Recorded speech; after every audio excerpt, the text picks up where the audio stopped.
Assalamualaikum warahmatullahi wabarakatuh. Alhamdulillah wassalatu wassalamu ala Rasulillah wa ala alihi wa sahbihi wa mawalah, amma ba'du. Telah berkata di dalam kitab Jami'il Usulil Auliya yang telah ditulis oleh beliau at-ta'lif atau mu'allif dalam kitab Jami'il Usulil Auliya, beberapa kata-kata mutiara oleh para aulia, para ulama atau jumhur atau jamahirul ulama dan para aulia, seperti dawuhnya Al-Imam Najmuddin dan beberapa tokoh-tokoh yang lain yang menerangkan tentang asy-syariah. Asy-syariah itu diumpamakan kayak perahunya. Adapun buah daripada syariah, an-natijatus syariah wa huwa tariqah. Tariqah itu diumpamakan lautannya. Kelihatannya memang mudah,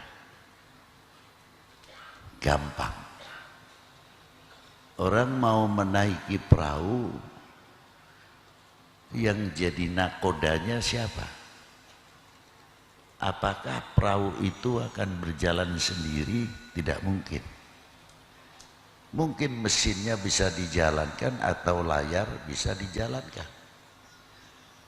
Tapi tanpa nakoda ataupun tanpa kapten kapal juga sama.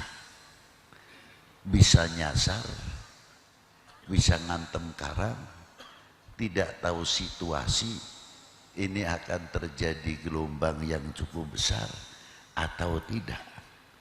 Dan bagaimana keadaan penumpang yang ada di dalam safinah atau perahu itu sendiri, mampu atau tidak kalau gelombang itu besar.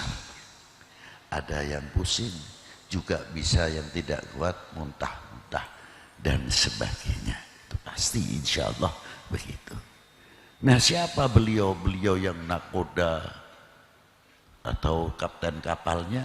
Ya tidak lain. Di dalam syariah pun ya ulama-ulama yang luar biasa yang ada di dalam safinah. Tidak begitu saja perahu itu akan jalan sendiri. Umpamanya tekanan angin ini berapa, datang dari mana? Ini akan terjadi gelombang yang besar. Kalau kita yang awam sebagai penumpang oke saja, yang penting kapalnya tidak bocor. Yang penting kapalnya bisa menyampaikan tujuan, insya Allah. Kalau syariat itu pasti, biidznillah. Namun kita ditantang, belajar naik perahu kapan? Seperti contohnya apa? Sholat dan lain sebagainya. Setelah sholat tahu bagaimana caranya niat. Bisakah atau tidak sebelum sholat hati kita itu sudah hudur kepada Allah Subhanahu wa ta'ala? Ataukah menerima sholat itu sebagai beban? Atau tidak? Karena di dalam sholat itu sendiri mencakup dari beberapa hal. Untuk pribadi, untuk hubungan sesama kita, al-mu'min akhul mu'min, al-muslim akhul muslim, semuanya ada di dalam khamsa al-awqat, 5 waktu itu dalam sholat. Maka kalau sabda Nabi, awalu ma yuhasabu yaumal qiyamah as-sholah, ya tepat sekali.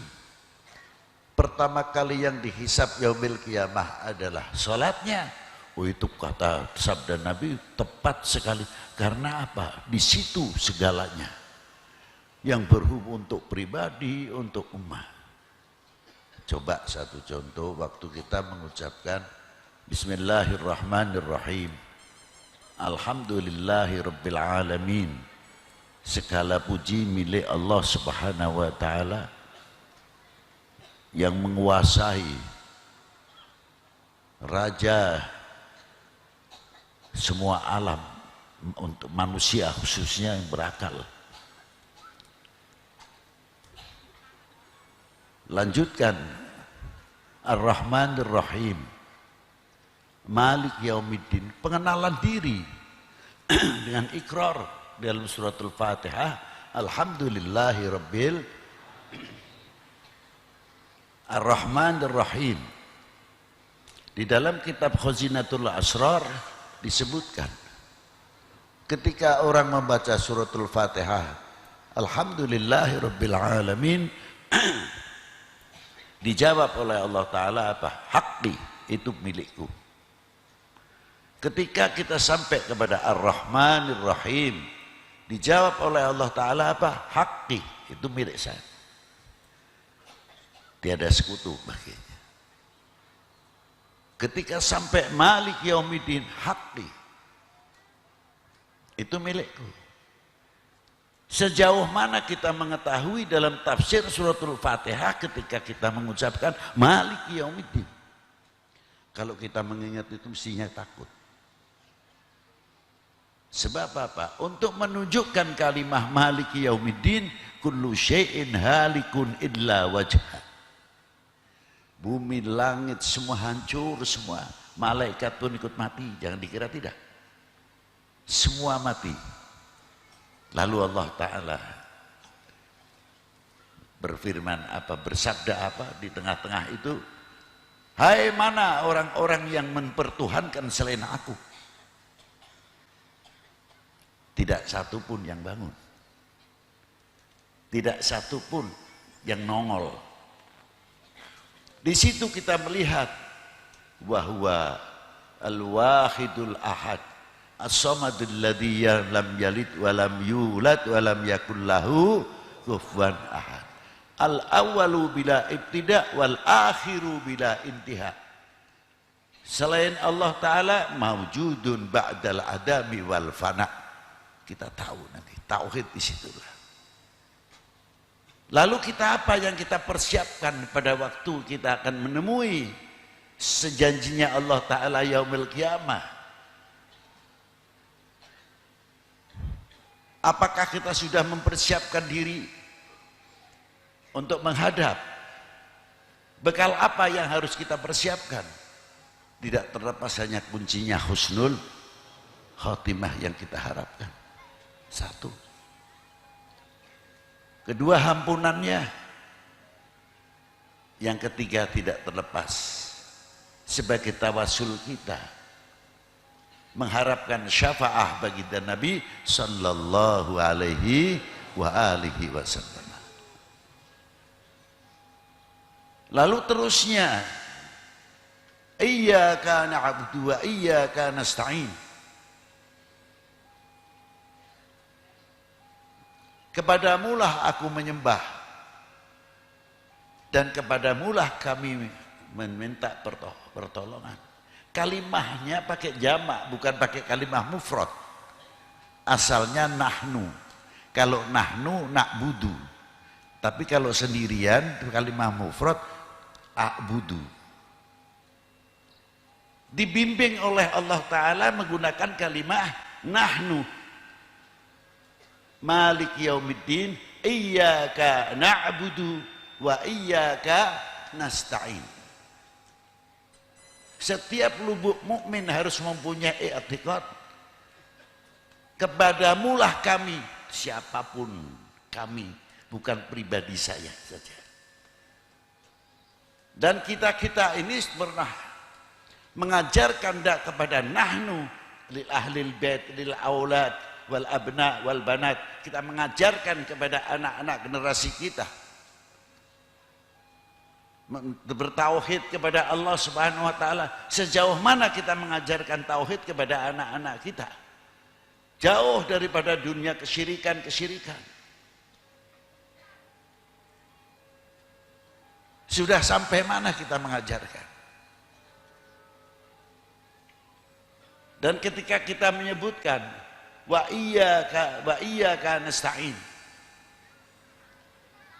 merasa tidak kalau kita ini golongan yang lemah? Sadar tidak ketika kita mengucapkan iyyaka na'budu wa iyyaka nasta'in sambil begini, saya mampu, saya kuat, begitu enggak kira-kiranya? Malu mestinya ketika kita menyebutkan iyyaka na'budu wa iyyaka, kita lemah, dhaif. Siapa yang paling bisa menolong? Hanyalah Engkau ya Allah. Seandainya dia penyakitan, siapa yang bisa menyembuhkan? Hanyalah Engkau ya Allah. Adapun kita kena penyakit, kita ridho, untuk menambah keridhaan pahala kita ikhtiar. Entah itu minum obat, tapi hati-hati. Jangan sampai kita mempunyai kesyirikan di dalam minum obat atau datang ke dokter. Kalau saya tidak datang ke dokter si A, mana mungkin saya sembuh? Ini bahaya. Jadi maaf saja, kalau mau berbicara syirik, kuburan jadi sasaran saja, jangan. Oh, kalau kita tidak makan, mati. Apa yang menentukan mati hidup? Nasi. Atau yang menyembuhkan penyakit kita ini obat? Mana? Bukan Tuhan. Ikhtiar untuk menemukan, kita kenal kepada yang menyembuhkan. Itu obat-obatan. Ketika kita makan sudah sampai tidak? Kenal kepada yang memberi kenyang atau hanya dapat kenyang?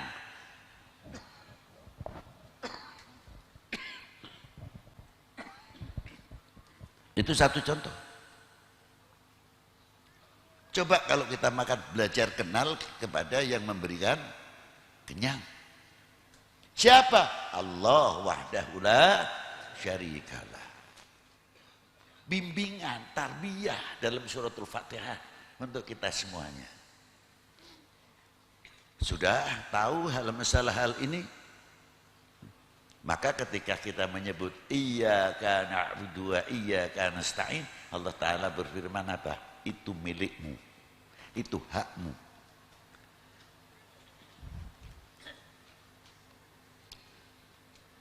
Kepedulian kita sejauh mana dalam mengucapkan ihdinas siratal mustaqim? Lafadznya juga pakai jamak, bukan ihdini, tapi menggunakan apa? Ihdina, maknanya aja tunjukkanlah kami jalan yang lurus. Apakah itu untuk pribadi? Peduli antar kita, al-mu'min akhul mu'min, al-muslim akhul muslim. Kalau tahu benar masalah ihdinas siratal mustaqim, tidak ada antar muslim itu ribut saja. Tidak ada ikhtilaf, khilafiyah itu kecil. Tapi lebih akrab, lebih menjalin, saling menghargai di antara satu sama yang lain. Sebab setiap sholat kami sadar saling mendoakan. Tunjukkanlah kami jalan yang lurus. Bukan untuk akhirat saja. Tunjukkanlah kami. Mungkin yang dagangannya masih pasar sepi dan sebagainya, atau mengalami problema dalam hidup dan sebagainya. Ya Allah, tunjukkanlah kami ekonomi kami, saudara-saudara muslim kami khususnya. Jalan yang beruntung, jangan sampai menempuh jalan kerugian dalam berekonomi. Ketika kita mendoakan, ingat dunia pertanian juga, semua petani-petani kita muslim khususnya, umumnya pada bangsa ini. Tunjukkanlah kami jalan yang lurus dalam dunia pertanian. Sehingga dengan yang baik kita akan menjadi negara, bangsa yang mempertahankan ketahanan pangan. Bukan sekadar kita bicara tentang ketahanan pangan saja, tapi kita dilambari fondasi dengan tauhid kepada Allah Subhanahu wa taala, karena negara kita itu luar biasa. Dengan Pancasilanya, dengan apa namanya, sila pertama, ketuhanan yang maha, lo itu hebatnya di situ. Ikhtiar tetap. Ihdinas siratal mustaqim. Saudara kita yang di rumah sakit mungkin masih sakit. Atau dalam sakaratul maut, banyaknya doa kita ini hingga mencapai martabat husnul khatimah karena doa. Tunjukkanlah jalan yang lurus saudaraku yang masih sakit ya Allah, semoga diampuni dan mendapatkan husnul. Sangat luas kalimah ihdina, bukan untuk mendoakan umat Islam atau untuk bangsa Indonesia saja, tapi yang dari Haramain, Afrika, semua tercakup dalam kalimah ihdinas siratal ladzina an'amta 'alaihim minan nabiyyin was-siddiqin wasyuhada hebatnya. Itu diantaranya. Nah, kalau kita sudah mengetahui yang demikian, ya luar biasa.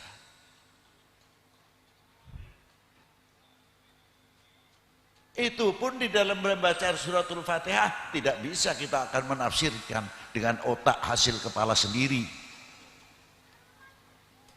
Harus kita punya guru hingga tahu dan sebagainya. Wudhu pun sama, harus punya guru.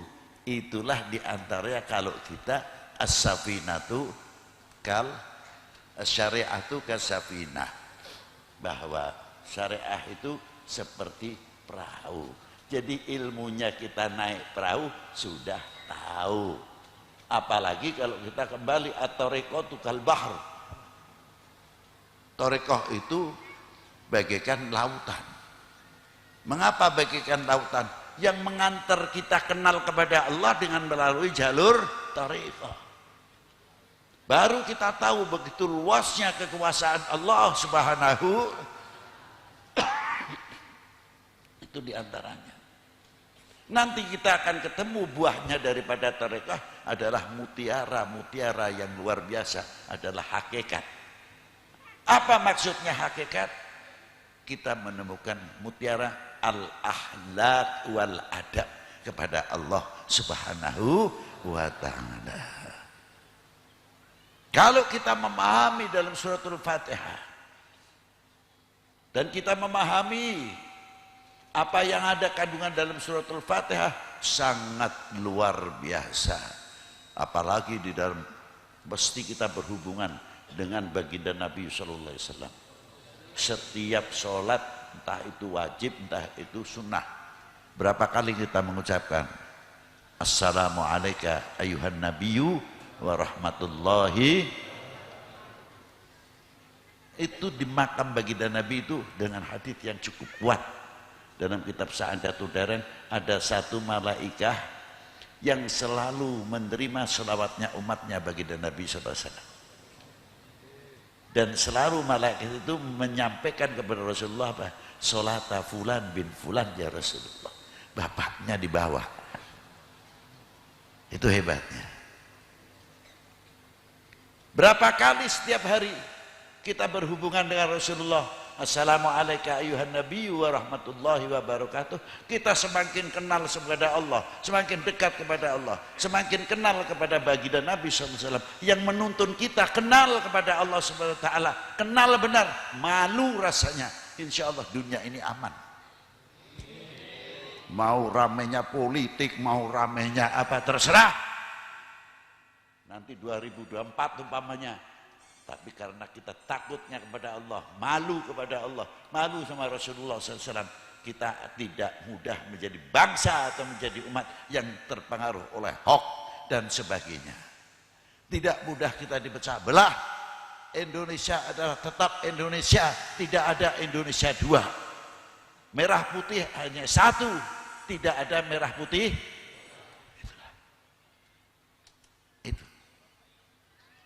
Maka dari itu, mari kita memperbanyak pendekatan-pendekatan diri kita kepada Allah Subhanahu wa ta'ala dan kepada Rasulullah sallallahu alaihi wasallam. Selanjutnya dan selanjutnya dan selanjutnya. Wassalamualaikum warahmatullahi wabarakatuh.